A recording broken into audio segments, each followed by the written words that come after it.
শিক্ষকদের যে পুরস্কৃত করে বসিয়েছে সেই পদগুলো তো ওই ব্যক্তিরা হারাবেন। বিএনপি তো তাদেরকে পরিবর্তন করে তাদের অনুসারীদেরকে ওখানে বসাবে। তাহলে জামায়াতে ইসলামী তাকিয়ে তাকিয়ে সেই বিষয়টা দেখবে 19% ভোট পেয়ে, যখন 70% ভোট দিয়ে পুরো সিস্টেম তারেক রহমানকে ক্ষমতায় বসাবে। বাংলাদেশে 2024-এর 5ই আগস্টের পর সবচেয়ে বড় যে নতুন বন্দোবস্তটা বলবৎ হলো সেটা হচ্ছে যে বিজয়ী পক্ষরা একরকমের ক্ষমতা ভাগাভাগির একটা সরকার পরিচালনা করতে থাকলো। মানে একটা অন্তর্বর্তীকালীন সরকার গঠিত হলো বটে, কিন্তু প্রকৃতপক্ষেই ক্ষমতার কেন্দ্রে চলে এলো 3টি রাজনৈতিক পক্ষ। 1 জামায়াতে ইসলামী, 2 বিএনপি, 3 বৈষম্য বিরোধী ছাত্র আন্দোলন নামের ছাত্র জনতার যেই দলটি জুলাই আগস্টে আন্দোলনে নেতৃত্ব দিয়েছিল এবং তাদের নাম ধরে বেরিয়ে এলো শত শত সমন্বয়কারী।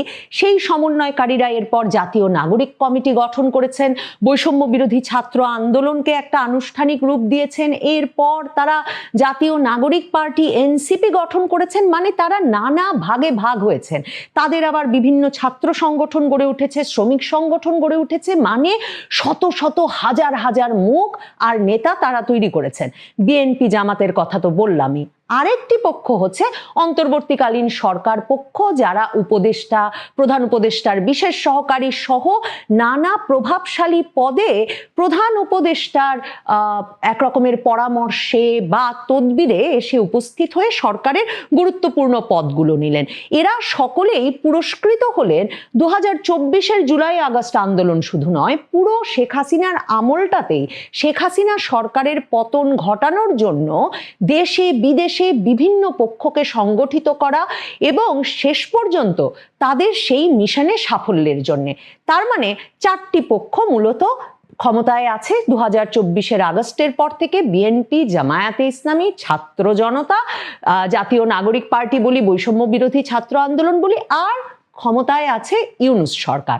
তো এমন একটা ভাগাভাগির সরকার বা ভাগাভাগির ব্যবস্থা যখন চলছে 15-16 মাস ধরে, তখন এই ভাগাভাগির সরকার চলা অবস্থায় যে নির্বাচন অনুষ্ঠিত হতে যাচ্ছে, সেই নির্বাচন আসলে কি ফল এনে দেবে? দেখেন, নতুন বন্দোবস্তটাতে সকলের একটা কমন স্বার্থ আছে।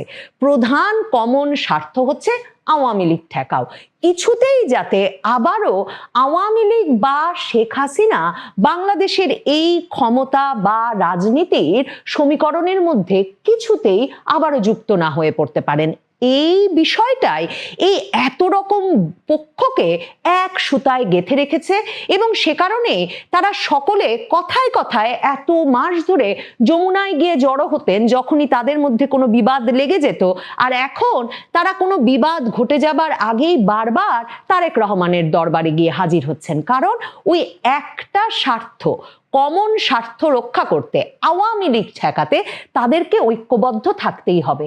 কিন্তু ঐক্য ব্যাপারটা বা ঐক্যবদ্ধ থাকা একটা লম্বা সময়ের জন্য কি এত সহজ? দেখেন, তারেক রহমান ঢাকায় আসার আগে বা তারেক রহমান সিনে আসার আগে, কথ্য ভাষায় যদি বলি, বিষয়টা এমন ছিল যে আগস্টের পর থেকে ক্রমাগতভাবে আমরা এটা আরো বেশি করে উপলব্ধি করছিলাম যে প্রকৃতপক্ষে জুলাই আগস্ট আন্দোলনের রাজপথে যে পক্ষটি সবচেয়ে বেশি শক্তি, কৌশল, জনবল নিয়েছিল, সেই জামাতে ইসলামী ক্ষমতার সবচেয়ে শক্তিশালী পক্ষ। ডক্টর ইউনূস সরকারের ওপরেও তার অসীম একটা নিয়ন্ত্রণ।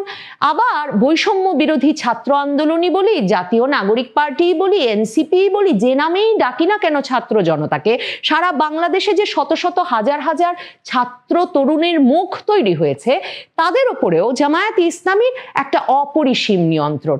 বিএনপি, এই জামায়াতে ইসলামী, এনসিপি, তারা এই কলঙ্ক বিএনপিকে দিচ্ছিল বটে যে 5ই আগস্ট আওয়ামী লীগের পতন হওয়া মাত্র টেম্পু স্ট্যান্ড, বাস স্ট্যান্ড সব বিএনপির দখলে চলে গেছে।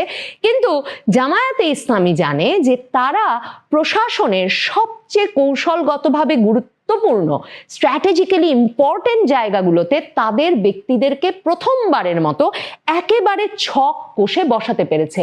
বিশ্ববিদ্যালয় প্রশাসনে বসাতে পেরেছে, শিক্ষা প্রশাসনে বসাতে পেরেছে, স্বাস্থ্য প্রশাসনে বসাতে পেরেছে। কাজেই জামায়াতে ইসলামী সরকারি প্রশাসনে এভাবে এর আগে কখনো প্রভাব বিস্তার করে তাদের পছন্দ মতো লোক নিয়োগ দিতে পারেনি।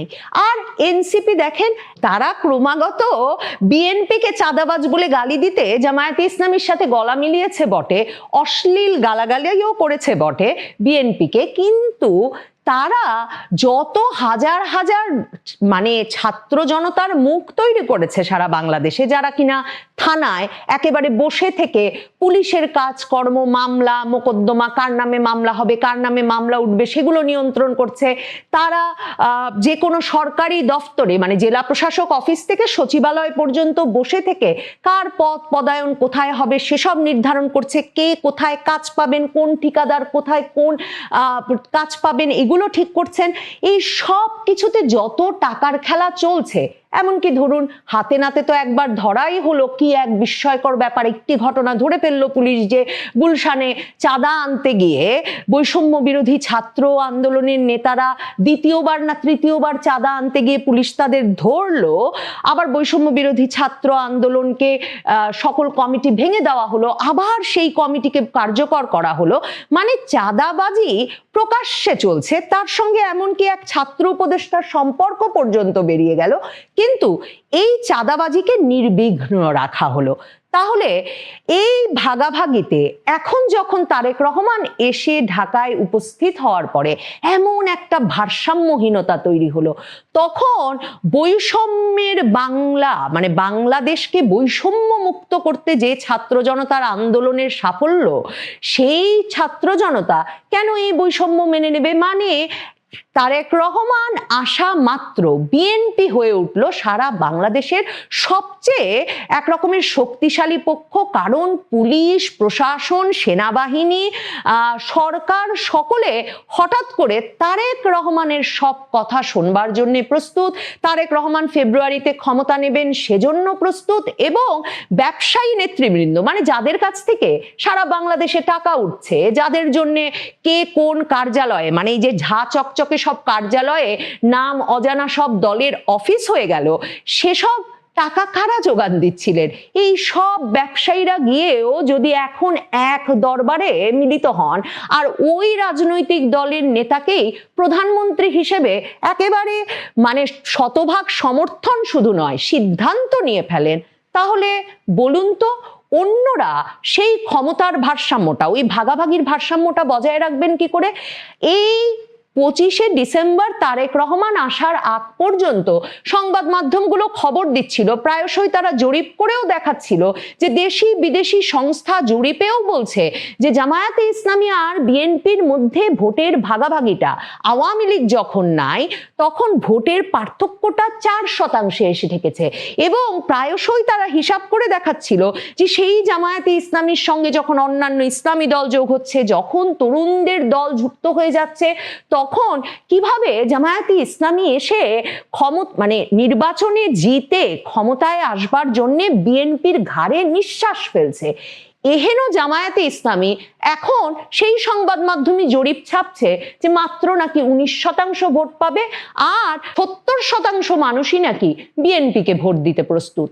এবং পুরোপুরি সংবাদ মাধ্যম যেভাবে আর সকলের খবরাখবর বাদ দিয়ে দিনরাত তারেক রহমান তারেক রহমান তারেক রহমান জপ করছেন, এর ফলে যে বৈষম্য সৃষ্টি হয়েছে, সেই বৈষম্যের একটা মানে ব্যবস্থা না হওয়া পর্যন্ত, সেই ব্যবস্থা না হওয়া পর্যন্ত একটা নির্বাচনে বা অন্য পক্ষগুলো কেন যাবে? মানে যে উপদেষ্টারা বহাল তবিয়তে আছেন, যে উপদেষ্টারা দিনে রাতে বিভিন্ন বিদেশে সরকারি সফরে যাচ্ছেন, বাংলাদেশের বন্দর বেচে দিচ্ছেন, ওই দ্বীপ বন্ধ করে দিচ্ছেন, ওই বিমান কিনে ফেলছেন, ওই যুদ্ধ বিমানের অর্ডার দিতে অন্য আরেক দেশে যাবার ব্যবস্থা করছেন, কিংবা মার্কিন যুক্তরাষ্ট্র, চীন, তুরস্ক, দোহা মানে ওলট পালট করে ফেলছেন বাংলাদেশের বিষয়ে, বাংলাদেশের ভাগ্য নির্ধারণে।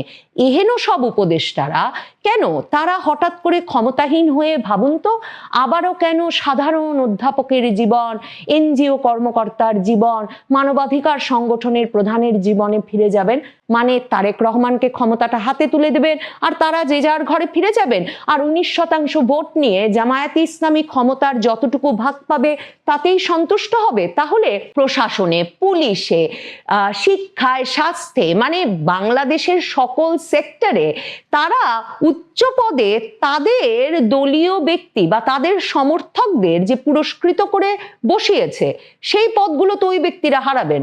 বিএনপি তো তাদেরকে পরিবর্তন করে তাদের অনুসারীদেরকে ওখানে বসাবে। তাহলে জামায়াতে ইসলামী তাকিয়ে তাকিয়ে সেই বিষয়টা দেখবে 19% ভোট পেয়ে, যখন 70% ভোট দিয়ে পুরো সিস্টেম তারেক রহমানকে ক্ষমতায় বসাবে। এগুলো কি হয়? মানে তারেক রহমান, জামায়াতে ইসলামী, বিএনপি, জামায়াতে ইসলামী নাকি একটা জাতীয় সরকারে সম্মত হয়ে গেছে। জামায়াতে ইসলামীর আমির গুলশান কার্যালয়ে তারেক রহমানের দরবার থেকে বেরিয়ে সে কথা কিন্তু সংবাদ মাধ্যমের কাছে বলেছেন। কিন্তু জাতীয় সরকার গঠন করলেই বা কি হবে? কোন দল সবচেয়ে বেশি আসন পেয়েছে, কোন দল সবচেয়ে বেশি ভোট পেয়েছে, সেটা যখন একটা ভোটের মাধ্যমে নির্ধারিত হয়ে যাবে তখন ওই দল তো অপর দলের ওপর অবশ্যই মাতব্বরি করবে। তাহলে মাতব্বরি চলছিল এক পক্ষের, মাতব্বরি করার সম্ভাবনা তৈরি হচ্ছে ভোটের মাধ্যমে আরেক পক্ষের, সেটা ওই পক্ষটি সহ্য করবে কেন? মানে ক্ষমতার ভারসাম্য তো নষ্ট হবে, ভাগাভাগিতে তো সমান ভাগ থাকবে না, কিংবা শক্তিশালী পক্ষটাই অশক্তিশালী হয়ে পড়ার একটা সম্ভাবনা তৈরি হবে। আর ওই যে উপদেষ্টা পরিষদ, অন্তর্বর্তীকালীন সরকার, সেই পক্ষটির কি হবে?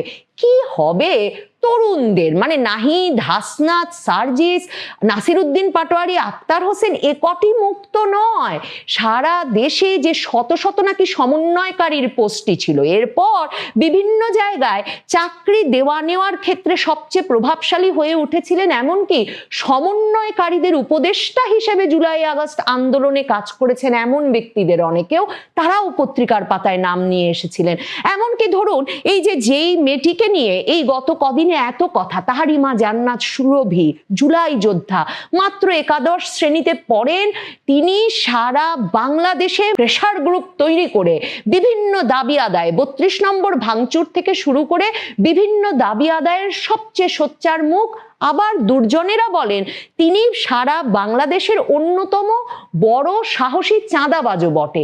তাহলে বলুন তো, মাহাদি হাসান, ওই যে ছেলেটি, মানে যেই ছেলেটি হবিগঞ্জ থানায় গিয়ে বলল যে জুলাই যুদ্ধের জন্য তাকে এসআই সন্তোষকে পুড়িয়ে মারতে হয়েছে, থানায় আগুন জ্বালিয়ে দিতে হয়েছে, ওই রকম ছেলেগুলোকে, ওই রকম ছেলে মেয়েগুলোকে বিএনপি বা যারা ক্ষমতায় আসবে, সবচেয়ে বেশি ভোট পাবে, সবচেয়ে বেশি আসন পাবে, তারা আশকারা দিতে থাকলে তাদের রাজনৈতিক পক্ষের প্রভাব সারা বাংলাদেশে প্রতিষ্ঠিত হবে কি করে?